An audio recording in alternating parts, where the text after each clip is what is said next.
We're at Carlisle 2023 GM Nationals, but first I want to go ahead and check out some of the Novas that they have on display and see what we can learn. So a lot of people aren't able to tell actually what year Novas are which, and that's what we're going to cover in this video today. So this is a 68 Nova, and the way that we know that it's a 68, of course, well, is by the taillights to start out. In 68 and 69, it had taillights that looked just like this, and we'll look at a 70 and a 71 car, which has the reverse light right in the middle. Also on a 68 car, they didn't have the actual gills that came down the side. In 68 cars, the last year, that it would have said Chevy 2. Now on a SS car in 68, they didn't have front disc brakes. They actually had fin drum brakes. If you could take a look in here, this car does have the correct style drum brake on it. But what's also different than a 69 car is that the ignition on a 69 car is on the column. On a 68 car, it's on the dash. You can see it back there. Also in 68 is a 1 year only ashtray. In 69 and 70, they're different, and GM does not actually reproduce the ashtrays for the 68 Novas, so they're pretty expensive pieces. Also in 68, cars did not have headrests that started in 69, and the dash pad in a 68 Nova is different than a 69 as well. The reason we're starting with a 68 is because they're a little bit different than the 69s and the 70s and 71s, and you can see that we have a bunch of different Novas here that we'll take a look at. Now this Nova behind me is actually a 69 car, and I'll show you how it differs from the 68 car that we took a look at. Starting out, it does have the actual same taillights right here. Now this one is not a super sport car. It does not have actual super sport tail pan piece back here that was kind of murdered out from the factory. But what this car does have is amber side marker lights, which is the first year for this color on the side marker lights. If we look at that car over there, we can see that it does have 350 on it, but they're actually see-through or clear. Now this is a 69 car. It's not a super sport car, but it does have the disc brakes on it. Looks like it's just got like a 350 down in there. 69 was actually the first year that they had headrests. It doesn't matter whether it was a bench seat car or a non-bench seat car, so we can see this does have the headrests in it. You can see that the actual ashtray in this car is a little bit different than the ashtray in the 68 car that we just took a look at. Also, the actual Nova emblem on the dash is completely different. This one doesn't say SS, but either way, it's different than the 68 car. The car over here next to it is either a 70 or a 71. Now I know that it's a 70 because 70 and 69 were the only years that actually had the grille pieces on the side here. But in 70, the call out letters for the engine size was above the side marker light. So in 69 is the last year that they were on the side. 70, they were above the light. And 70 is also the only year right here that got the side piece other than 69. Now these gills on 69 and on 70 cars are different depending on what trim level you had. They were an exterior option, so if you had like a super sport car, they would have actually been chrome along the edges here, but you could get those gills on a non-super sport car and they would have been painted body color. Also the Magnum 500s on this, or the super sport wheels on this car would be correct as well. We can take a look that the super sport also has the hood scoops. It also would have came with very similar to a Camaro, would have had a multi-leaf spring rear end, 12 bolt, and it did have the actual SS back tail piece back here. But while we're also back here, we can see that in a 70 and 71 is when they started with that style of taillight. So we're making our way down the row here, and we got actually a 72 car behind us. Now the big block was available in Novas between 68, 69, and 70. However, this is a 72 car. Now 72, you could tell that it was a super sport by the VIN number. Of course, this one's hidden right now, but it would say actually a K in the VIN number to designate a super sport car. They would have had a 350 in it, not a big block in 1972. The car behind me right here, this is actually a 69 car, and again, we know that because the side marker light is amber with the actual call out on the side and not above, but it does have the gills on the side here, like I said, which was available in 69 and 70. Now this was a super sport car, and we can see that it does have the actual chrome accents down the side of the gills. As I mentioned, they're very similar to Camaros, so this is actually a super sport 69 car, 350 SS, and you can see that the heater box is the small block heater box, but it does have the dual fuel lines down there. If this was just a regular 350 car, non-super sport car from the factory, it would just have one fuel line. So the next couple cars we're going to talk about are actually big block Novas, and the reason that they're important is because the only way to tell if you actually had an original big block Nova is either by dealer paperwork or to use the clues that the car will tell you. So we'll take a look at the invoice for this car with the 375 L78 396 V8. And you can see all the way down here that it does say that it was equipped with the SS package. Now, it's very, very, very difficult to tell whether your Nova was an SS or not from the factory. But this is a true big block car. This is a true 375 horse car, and we can tell that because it does have the big block heater box in here. But not only that, below that, it only has the one fuel line. On all the other super sport cars, other than the 375 horse car, there would have been two fuel lines from the factory. Remember, 68 was the last year that it said Chevy 2 Nova on the front and was replaced with the blue bow tie. This car, we can see that it is a 70. It does have the 396 above the amber light here. It does have the gills on the side with the actual chrome. What's really cool is it does have the console gauges on here. I'm not sure if they were part of the package here. And if you're wondering what transmission it was a M21, which was the middle version. They made a M20 and M21, and then they also had a M22 rock crusher transmission with straight cut gears that would actually whistle or whine at you while you drove it. We'll take a look also at some other Novas, but we have to go to a different building. But I wanted to talk about this car right here. This is a 1974 Nova. And it is called a Spirit of America. Now, I just actually watched one of these sell online for around $22,000 to $24,000, but I've never actually seen one in person. And it's pretty cool. It's got the American red, white, and blue theme going on. It's got the Spirit of America eagle right here that's a cool logo you don't see very often. But I love when owners take the time and just present cars well. Now, this is not an expensive car, but you wouldn't know that walking into this pavilion because it does draw all the attention due to the way that the owner presented the car. You can see that they got the actual Boyd's Bear in there, it looks like. They got everything looks clean. Look at the red, white, and blue on the actual steering wheel over there with the A-track down there also. Really, really cool car. Red seat belts. Fold down rear hatch seat. I mean, you could probably, I'm not sure if this was factory, but you could probably sleep back here if you really wanted to. I mean, even down to the actual toolbox. I mean, I love it when cars look like this. The car behind me is a 1971 Nova, and it does say that it was a big block car, 396 car from the factory. Now again, in 71, they didn't have the gills on the side here. Remember, those were 69 and 70 only.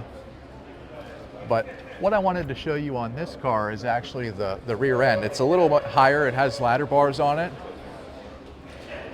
But all the Novas were the same as Camaros.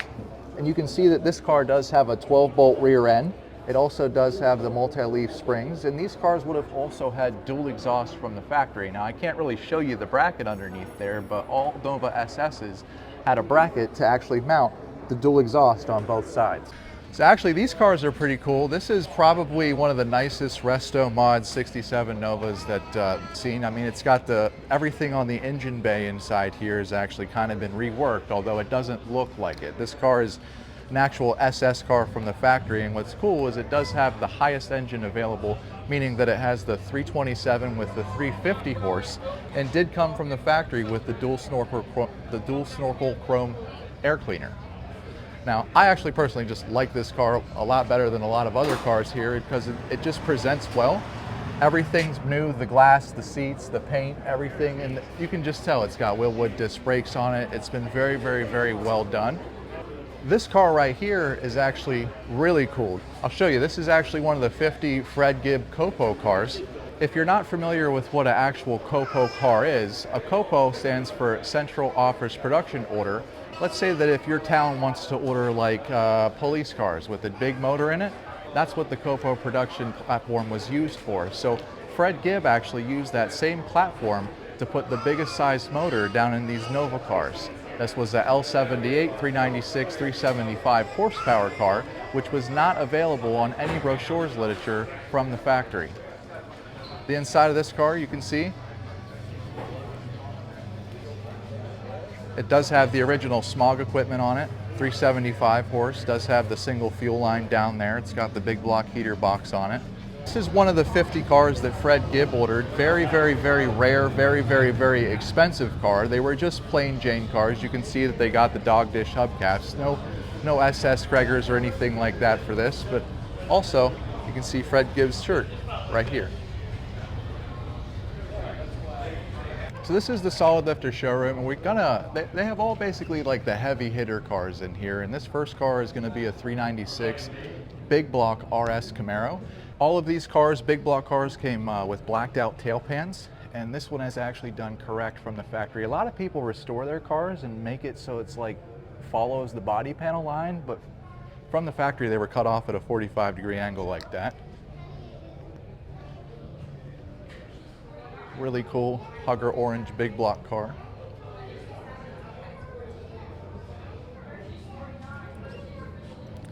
What a lot of people don't know about these cars is that these hoods actually were heavier, and so there's 28 springs in here instead of actually 26. Now this car behind me is also a 396 big block car. This one looks like it's a 4-speed.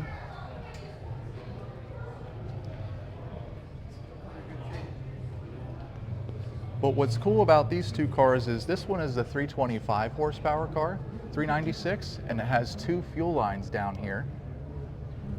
Down there all the way down at the bottom. It does have its smog equipment on it. And this is a 396 with 375 horsepower. This is the big dog, the L78, and it only has 1 fuel line on it. The car behind me here is a 1969 427 435 tri-power car, and what I mean by that is it has 435 horsepower, but it has 3 carburetors on top. We can see that the logo here for the 3 deuce setup 427. Really cool rare car, rare color with the big block engine. This car right here is a 69 Z28. Of course, we've covered those in a bunch of other videos. If you want to learn more about Z28s, we have plenty of videos on the channel to check out.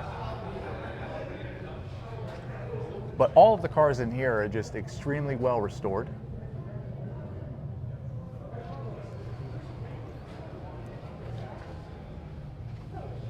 This is a rally sport car, so it would have the X33 denotion on it.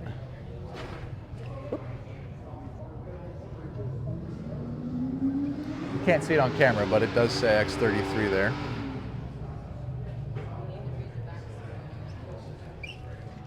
And on the rally sport cars, you can see that it does say RS on the steering wheel, and it also would have said Rally Sport down the side of the fender.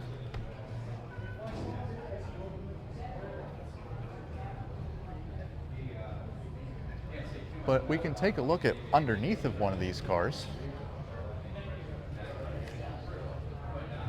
Now it does have the 12 bolt under here. It doesn't look like it has the chambered exhaust, but it has 4 leaf springs, and that's specific to Z28.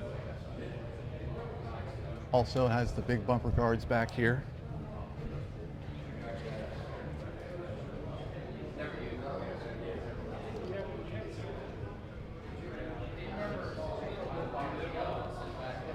But what's really cool, the car that I actually came to this show for is this car right here. This is a Dana Nova. Now, probably the rarest Nova on the actual planet itself. It's painted in Olympic gold. And if you're not familiar with what Dana is, there was 3 basically supercar producers in the late 60s for Chevrolet.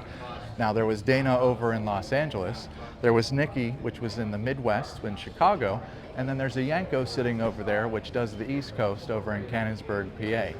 Now, the owner of this car, like I said earlier, the owner of this car was not able to find a L78, which is the 375 horsepower car, out in the public. So he actually called Dana over in Southgate, Los Angeles, and had this car produced. There's said to be about 10 of these cars ever made, but the actual owner of this car said that he's only ever seen one.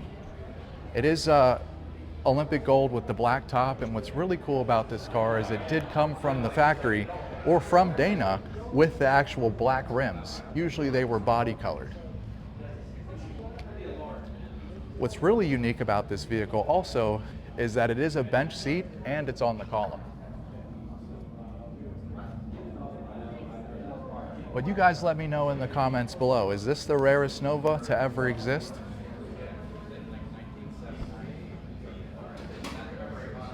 Now, they also have a really cool Nova behind it, and this is Mr. Chevrolet's Nova. Not his actual car, but he, along with Fred Gibb, produced those 50 cars that we took out a look at in the pavilion, and we can see a picture of Mr. Chevrolet himself right there. Now, he was known for basically putting the big blocks in Camaros. Now, it is kind of said that Dana may have started the first big block 427 Camaro, but Mr. Chevrolet is who we consider to actually be the guy that did it. He actually converted them for Nicky and was the first guy to convert them for Don Yenko as well. But he did do several Novas, and this is one of those Novas. This is a 68 car. And we know it's a 68 car, of course, because it does say Chevy 2 on the front, and it does have the fin drum brakes in there. But this car does not have a 396 in it. It actually has a 427 big block down under the hood here. We've heard this car start up. It's probably one of the most potent sounding cars here at the show. But overall, really cool Nova. Not something that you see out in the wild very often. This car has been many places, won different awards, and it's also an automatic. Another cool thing about this car is it does have a lace hood. I've bought and sold several cars that came with lace hoods back then. It's just a style of paint that you don't see very often, but this car also has a Stinger hood, very similar to a Corvette.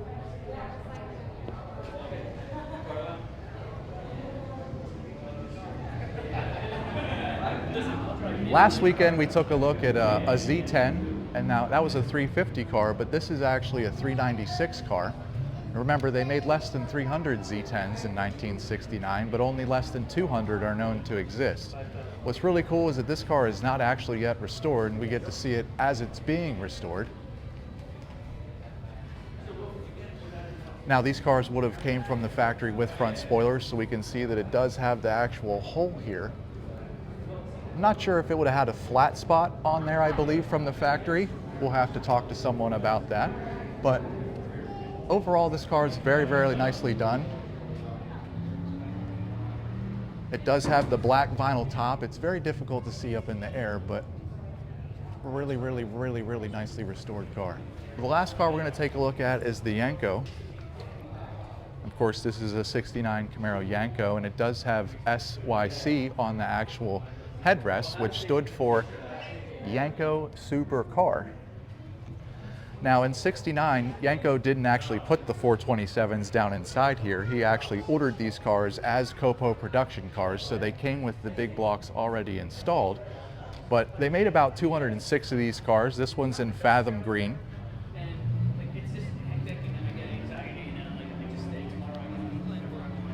We can see here that this car does have the blacked out tail pan. Now, something unique about that Z10 car that we just talked about over there, that is a big block 396 car, but it did not come with a big block blacked out tail pan from the factory. Z10s, they were white on the back side. Now, Don Yenko, he was a clever character. Now, these are American racing wheels, but he didn't want to buy American racing wheels from American Racing, so he actually went to his local foundry, which was called Atlas, and he had reproduction wheels actually made, and those are the rarest Yenko wheels that they have out there today.